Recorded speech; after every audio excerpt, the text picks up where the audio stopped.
पिता सबसे बड़ा सौभाग्यशाली होता है जो अपने बेटों के हाथों से अपनी चिता को अग्नि लगवाता है। और दुनिया का वो पिता सबसे बड़ा दुर्भाग्यशाली होता है, वो माँ और वो पिता जो अपनी आंखों के सामने अपने बेटे को मरघटों में दफनाते हैं। उनसे बड़ा दुर्भाग्यशाली कोई नहीं होता। उस समय का दृश्य वो माँ बाप ही जानते होंगे कि बेटा मर जाता है तो पिता बेटा की लाश ले जाकर के मरघट में दफनाने जाता है, तो पिता पर क्या गुजरती होगी। आज हरिश्चंद्र पागल हो रहे हैं। रोहतास से बोले, बेटा तूने मेरे बुढ़ापे के बारे में थोड़ा भी रहम नहीं किया। तू छोड़ गया मुझे, मैं इतना बड़ा पापी था जो तू भी मुझसे मुख मोड़ करके चला गया। बोले हरिश्चंद्र, अरे के मेरी दुई मुट्ठी राख, अरे बनाई जाते ओ निर्दयी कन्हैया।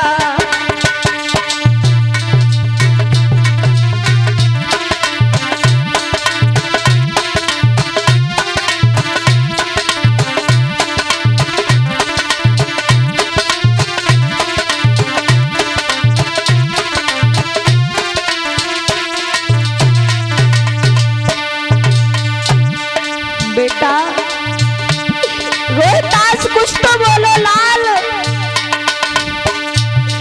इस पिता को मरघट में कौन अग्नि लगाएगा मेरे पुत्र? कौन अंत समय मेरे मुंह में जल का घूंट डालेगा मेरे पुत्र? कौन मुझे अंत समय में पानी पिलाएगा? मेरी मुट्ठी राख बनाई जाते ओ निर्दयी खिलौना मेरी।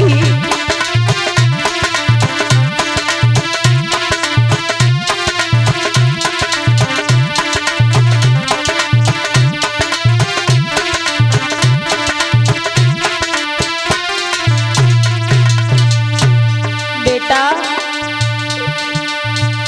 बेटा कौन मेरे बुढ़ापे का ख्याल करेगा? अपने के बगैर कोई नहीं होता मेरे लाल।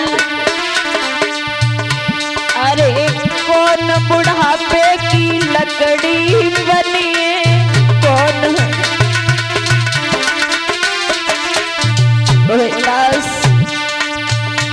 अरे तुम विनाश कौन की करी, तुम बिन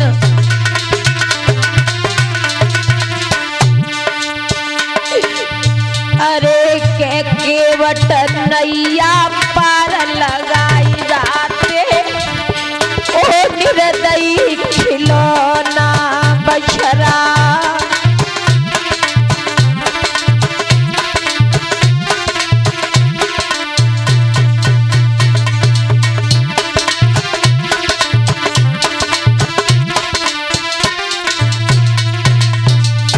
मेरे भैया ध्यान रखना, जिन माँ बाप के जवानी में और बेटा खत्म हो जाता है तो ध्यान रखना कमर टूट जाती है, बुढ़ापा आ जाता है माँ बाप के ऊपर उसी दिन से। जवानी में बेटा मर जाए तो बड़ा कष्ट होता है। वैसे तो बहुत दुनिया में दुख हैं, वैसे तो दुख बहुत हैं, पर बड़े दुख हैं चार महाराज। भूमि में हरण, भैया मरण, पुत्र शोक और नारी। पुत्र का दुख सबसे बड़ा बताया है। अरे बीच धार में ललाटे ने छोड़ो बीच,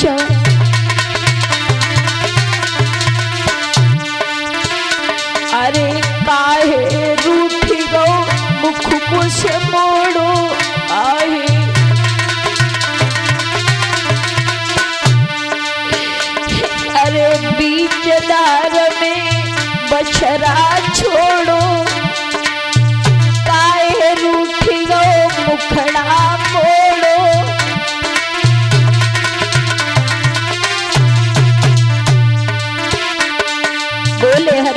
रोहतास के बेटा यड़थी को कंधा दे जाते हैं ओ निर्दयी कन्हैया बछरा।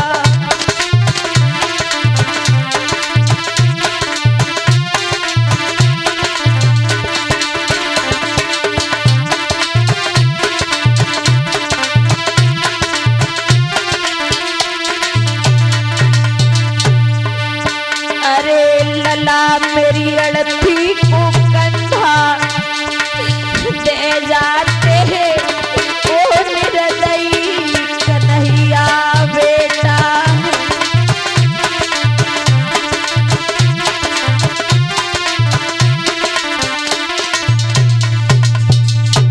अरे कहा करें हम कितको जई है कहा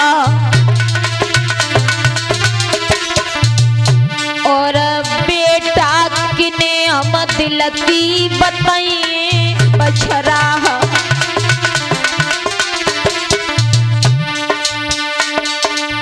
अरे लला ने कमर घट में अग्नि लगाई जाते ओ निर्दयी खिलौना बछरा।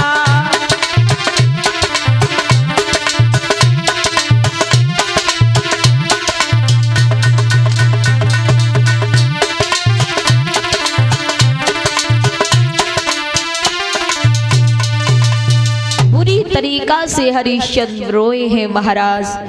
आज तो धैर्य नहीं आ रहा है भैया। मैं तो कहूंगी परमात्मा अगर किसी को दुख दे तो इतना दुख दे जो इंसान सहन कर ले। महाराज ज्यादा दुख किसी को न दे परमात्मा। किसी का जवानी में अगर बेटा मर जाए माताओं, और किसी जिन बच्चों के बचपन में माँ बाप मर जाएं और जवानी में माँ बाप का बेटा मर जाए तो महाराज दोनों के जीवन बर्बाद हो जाते हैं। छोटे छोटे बच्चों के माँ बाप खत्म हो जाएं तो ध्यान रखना उन बच्चों का जीवन बर्बाद हो जाता है। कोई कितना भी प्रेम करे लेकिन माँ बाप की जगह कोई नहीं ले सकता। इतना दुख ना देना विधाता जिंदगानी में, और बारे पे मरे ना मात पिता ना बेटा मरे जवानी में। ध्यान रखना हरिश्चंद्र बहुत रोए। उसके बाद में एकदम दिमाग में झटका लगा। हरिश्चंद्र खड़े हो गए, बोले तारा जो हुआ वो हुआ, अब हमें आप ये बताओ बेटे का दाह संस्कार करने आई हो? हाँ। जवाब दिया हमें कर का टका दे दो दाह संस्कार कर देंगे। तारा बोली महाराज तुम्हारी खोपड़ी खराब है, ये बेटा तुम्हारा है, मैं आपकी पत्नी हूँ, बेटा मरा पड़ा है और तुम्हें कर का टका लेने की पड़ी है। थोड़ी सी भी शर्म नहीं आई? मेरे ऊपर कितनी बड़ी मुसीबत है। हरिश्चंद्र बोले हमें नहीं मालूम, न कोई हमारा बेटा है न कोई हमारी पत्नी है, स्वार्थ का जमाना है इसलिए हमें कर का टका चाहिए। कहा महाराज कैसी बात कर रहे हो, मेरे पास में कर का टका कहां से? जवाब दिया हमें नहीं मालूम, अगर हमने कर का टका नहीं लिया तो हमारा धर्म नष्ट हो जाएगा। तारा बोली महाराज ऐसे दुख में और तुम्हें धर्म निभाने की पड़ी है, भूल जाओ वो दिन भूल गए जब हम तुम्हारे दुख में काशी में बिक गए थे। हरिश्चंद्र बोले तारा तो तुम भी याद करो वो दिन जब हम नंदी पर घड़ा लेके पानी भरने गए थे, तब तुमने मना कर दिया। और क्या बोले हरिश्चंद्र तारा सुनो, अरे जब हम नदिया पे गए बोले हरिश्चंद्र और याद करी बादिन की गोरी,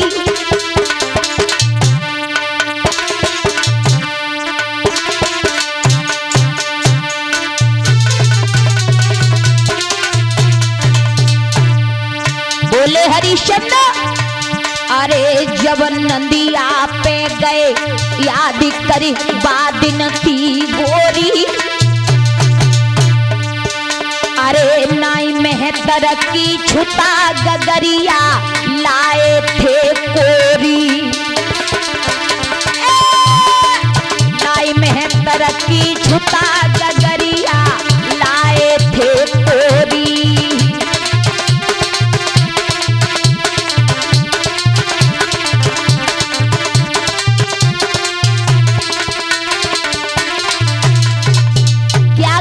हरिश्चंद्र, तारा जब हम नदी पे पानी भरने गए तो हमने आपसे कहा था हमारा घड़ा उठवा दो, तो तुमने क्या कहा था कि तुम्हारे हाथ में मेहतर का घड़ा, इसलिए मैं आपका घड़ा नहीं उठवा सकती, मेरे हाथ में ब्राह्मण का घड़ा है, मेरा धर्म नष्ट हो जाएगा।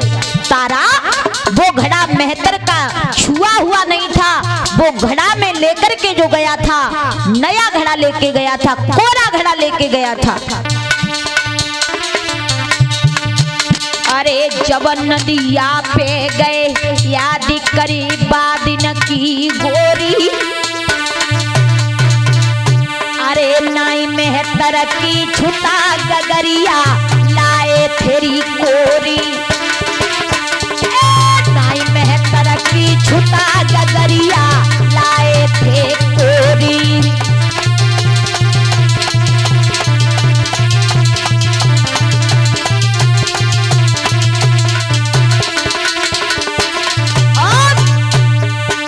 बोले हैं हरिश्चंद्र, इधर देखो, ए हमारी तरफ देखो। अरे बनी तुम बादिन पंडितानी, भूल गई वो दिन, उस दिन तुम बहुत बड़ी पंडितानी बन गई थी, मेरा घड़ा नहीं उठवाया। अरे बनी तुम बादिन पंडितानी और होनहार बलवान जरनिया तूने नहीं जानी, होनहार बलवान तारा तूने नहीं जानी।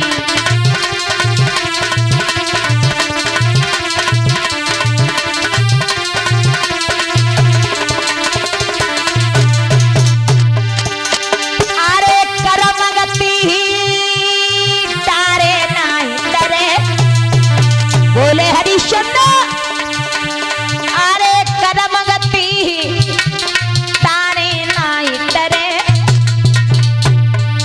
और मोसो राजा हरिश्चंद्र में तरघर नीरू भरे, मोसो राजा हरिश्चंद्र में तरघर नीरू भरे।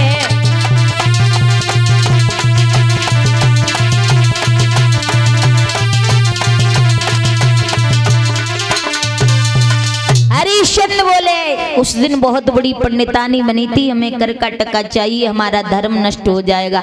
अब हरिश्चंद्र हट कर गए, तारा मैया ने क्या किया, जो आधी साड़ी तन पे बची थी उसे उतार के दे दिया और कहा दाह संस्कार कर देना। महाराज ले लिया कर का टका।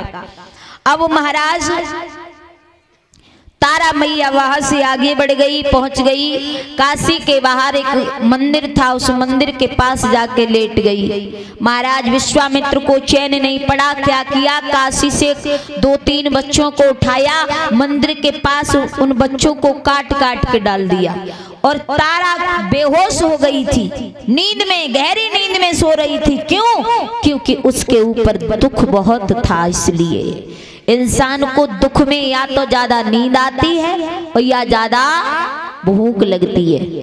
तारा को नींद सता रही थी तो तारा बेहोश पड़ी थी। विश्वामित्र ने खून से लथपथ कर दिया तारा को। काशी की गलियों में आवाज लगा दी, हे काशी के लोगों, हमारे काशी के मंदिर में एक डायन आ गई है, बच्चों को कत्ल करके खा जाती है, जाकर के कोई इसे मार दे, नहीं तो सारे बच्चों को मार मार के खा जाएगी। कालू मेहतर ने सुना, हरिश्चंद्र को आज्ञा दी, हरिश्चंद्र तलवार लेकर के गए। अब तलवार लेके गए, मंदिर के पास पहुंचे तो देखा है कि तारा है। तारा के जाते ही जाते केशों को पकड़ लिया, कहा तारा तुम? हाँ मैं हूँ। जवाब दिया, जो ये शर्म नहीं आती, अपना बच्चा तू मार करके खा गई, अब दूसरे के बच्चों को खाने लगी, तुझे मैं जान से मारूंगा, तू डायन है। मैया तारा बोली, हाँ मैं डायन हो गई हूँ, मुझे मार दो, मैं जीना भी नहीं चाहती हूँ, मैं मरना चाहती हूँ। हरिश्चंद्र ने तलवार उठाई और जैसे ही तलवार म्यान से निकाली है और तारा में मारने के लिए जब हरिश्चंद्र तैयार हुए तो भैया गजब हो गया। हुआ ऐसा कि तेगाली नो हाथी क्रोध के साथ गिरा फरमाई, और तोई दी है जान से मारी, तू डाइन है हत्यारी।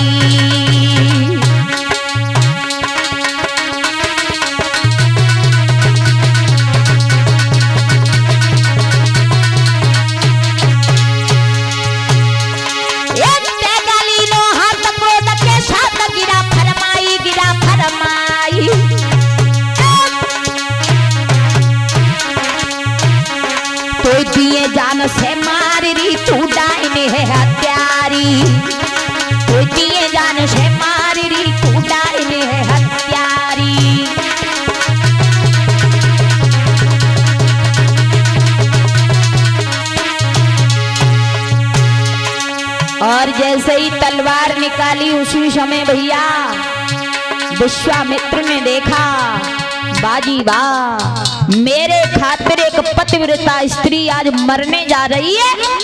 भाड़ में जाए ऐसी परीक्षा, हम परीक्षा अब आगे नहीं लेंगे। उसी समय आवाज लगाई विश्वामित्र ने पीछे से आगे,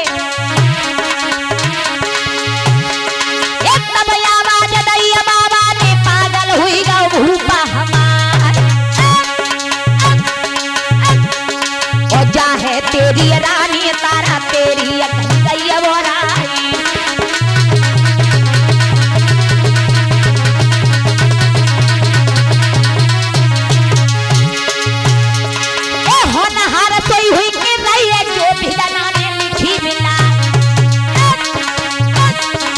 लिखी विधाता गिर नहीं मिट्टी है, चाहे तुम करियो लाख उपाय।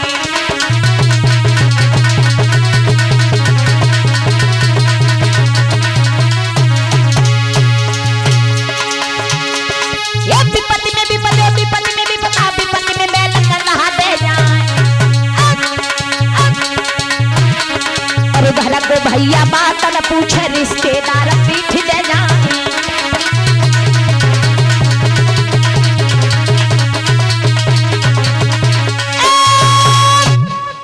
विश्वामित्र ने पीछे से आवाज लगाई, हरिश्चंद्र ठहर जाओ, ये आपकी रानी तारा है। महाराज आ गए, कलाई पकड़ी विश्वामित्र ने।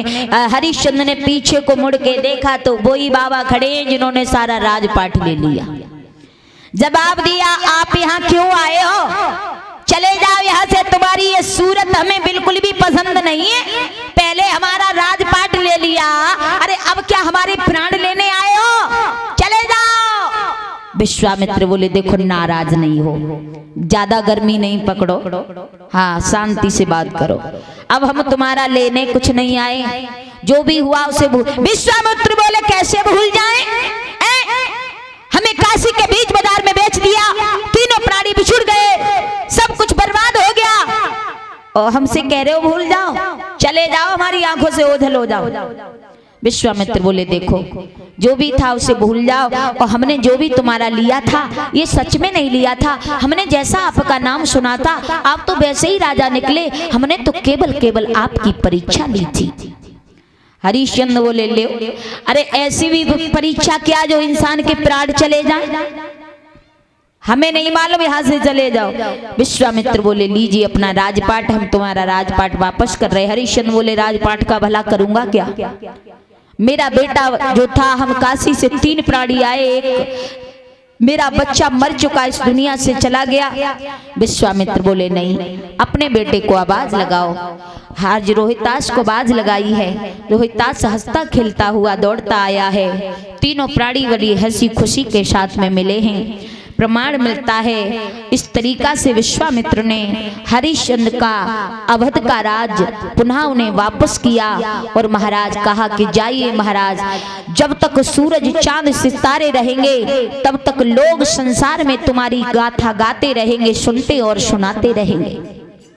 धन्य है आप जैसा राजा होना धरती पर, न तो ऐसा राजा हुआ था, न हुआ है और न आगे हो सकता है। आपने अपने धर्म की खातिर स्वयं पीछे अपनी पत्नी और अपने पुत्र को भी बेच दिया। धन्य है तुम्हारे जैसे राजा के लिए। बस इतनी देर के लिए मैंने आपकी परीक्षा ली थी, हमें क्षमा करें और आप हमसे कुछ वरदान मांग लो। तो महाराज हरिश्चंद्र बोले, मैं वरदान में क्या मांगू?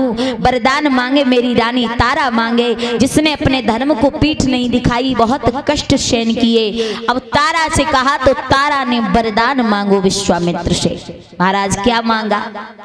आज के जमाने में अगर वरदान मांगने की बारी आ जाए, कोई कहे कि हमसे कुछ मांग लो, जो भी इच्छा हो सो मांग लो, तो लोग मालूम है क्या मांगेंगे? महाराज ऐसो करो, हमारे बाराबंकी जिला में जितने प्लाट पड़े सब हमारे नाम करवाए दो। हाँ, और जितने सरकारी विद्यालय हैं सब हमारे नाम करवाए दो। बस इतना हमें चाहिए, जो भी पैसा है बैंक में जिनके नाम सब हमारे नाम में है जाए। वरदान में हमें ये दे दो। लेकिन तारा ने क्या मांगा महाराज कि स्वामी तनो दीजियो, जामे कुटुम समाए मैं भी भूखी।